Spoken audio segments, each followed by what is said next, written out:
Hey everyone, today I want to talk through the ThoughtWorks technology radar. If you're not familiar with it, I'll have a link below, but I think it's a really useful chart and tool to look at. They come out twice a year and it gives a bird's eye view of what technologies and tooling is being created, languages, frameworks, you name it. And so what should we adopt? What should we assess? What should we hold off on doing? Looking at this chart, I'll zoom out a little bit so we can get a better sense of it. You have a bird's eye view of four quadrants. We have techniques, we have tooling, you have platforms, and frameworks. So I'm really only going to be focusing on techniques and tooling because I think there's a larger theme I wanted to discuss. I wanted to look at the tools. So this is where you're going to see what you would expect. A lot of AI, different LLMs and agents and code editors. So we're going to see Claude here, Klein, we have Cursor, we have, let's see what else we got here. And we have software engineering agents as a bigger concept. I have personally been using Copilot for over a year now. I have started using Cursor on an experimental level at my company, and I have been using it a little bit in my personal time to try out different things and see where we can utilize these tools. I think this is interesting where we are in this phase where we are assessing what we can do with software engineering agents.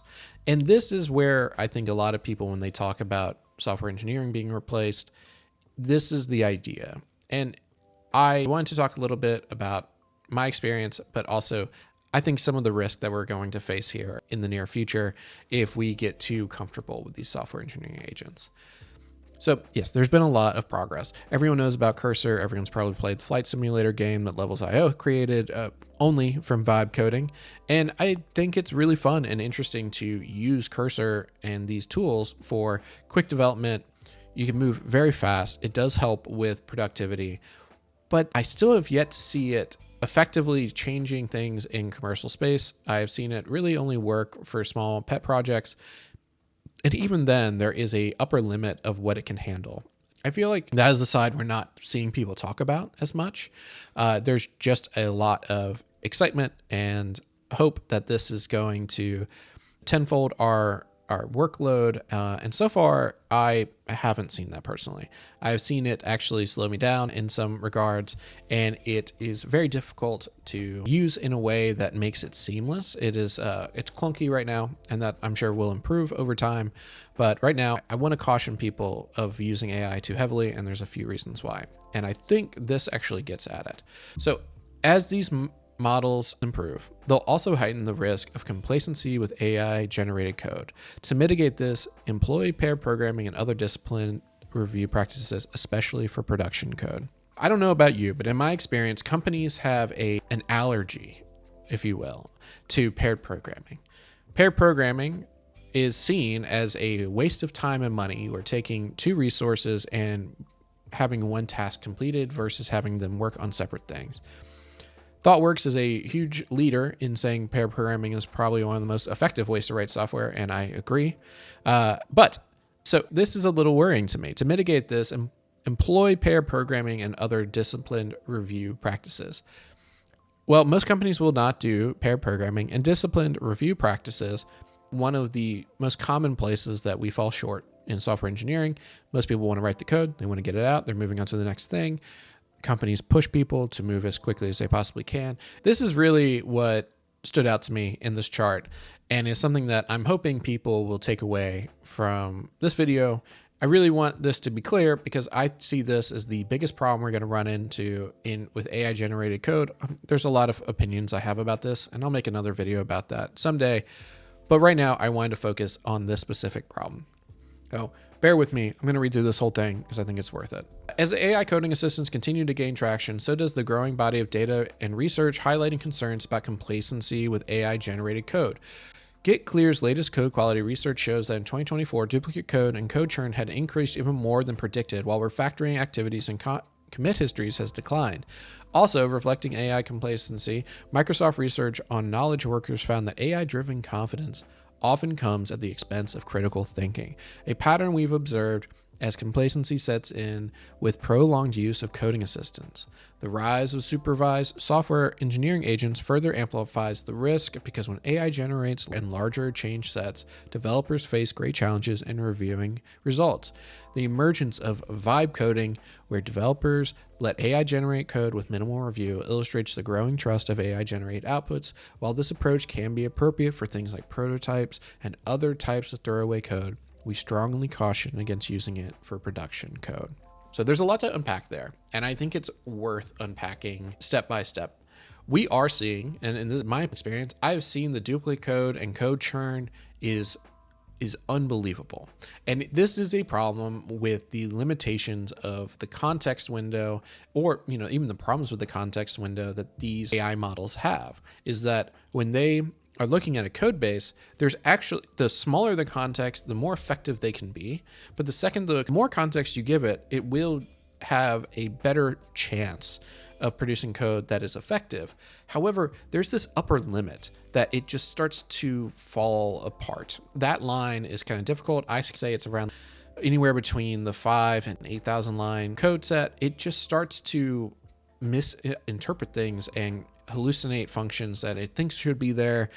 It starts to write a lot of duplicate code, and it doesn't even remember what it wrote before. And so what I've noticed is this is a huge problem. We're seeing a lot of this churn. It makes refactoring and it makes code reviews much more daunting and difficult as time goes on.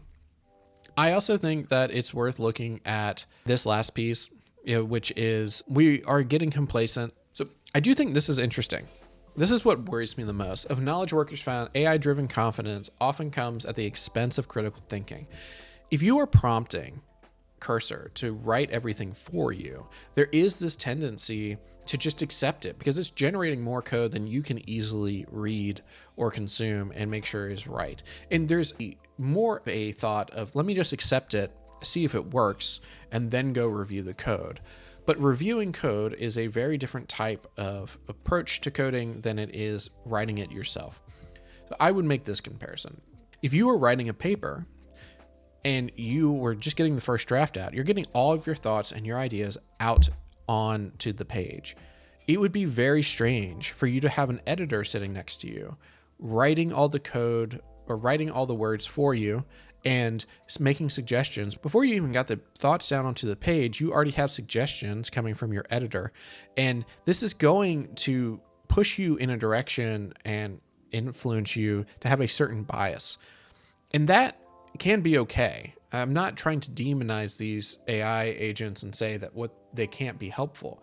But if you know how something needs to be done, you want to be able to get that out, try it out, and use AI to improve the code, but I don't know if it's beneficial to have it create all the code.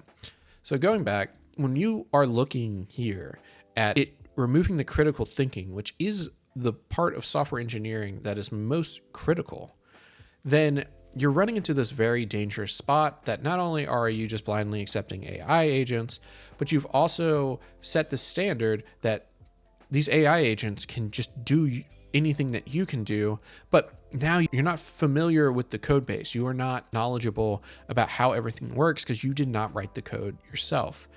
The difference of you reading a book and versus studying, writing, churning on an idea is so vastly different. And that, I think, is going to be a huge problem we face as developers as these agents get more sophisticated and more, not even necessarily sophisticated, but we become more reliant on them. So really, I think this is a huge piece. It's like we're trusting AI generated outputs more and more, and I think we should be weary of them, and we should treat them as a stepping stone or a tool that can help us do the boilerplate or the more simplistic things, but you need to read it with attention to detail. And I think that is one of the harder parts, that doing thorough reviews on large pieces of code is very time consuming and taxing, and people aren't accustomed to doing that effectively. We're going to run into this problem where AI is generating all this code, and it's going to be much more difficult to find the errors and the bugs. I think that while AI can be really great for prototyping and building small things, it should be understood as that. This is being said, we need to hold off on this for a reason. Most of these models, as helpful as they can be, and these tools can be helpful, they're also deteriorating the most critical piece of software engineering, which is the critical thinking and the ability to have a deep, familiar knowledge of the code base and what it's doing so that you can know and fix the problems that come up as the product evolves and matures.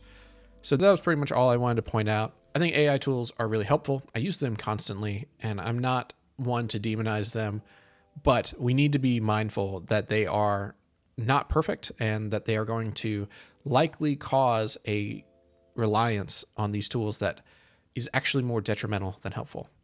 So for what it's worth, I hope that was helpful, and I'll see you in the next one.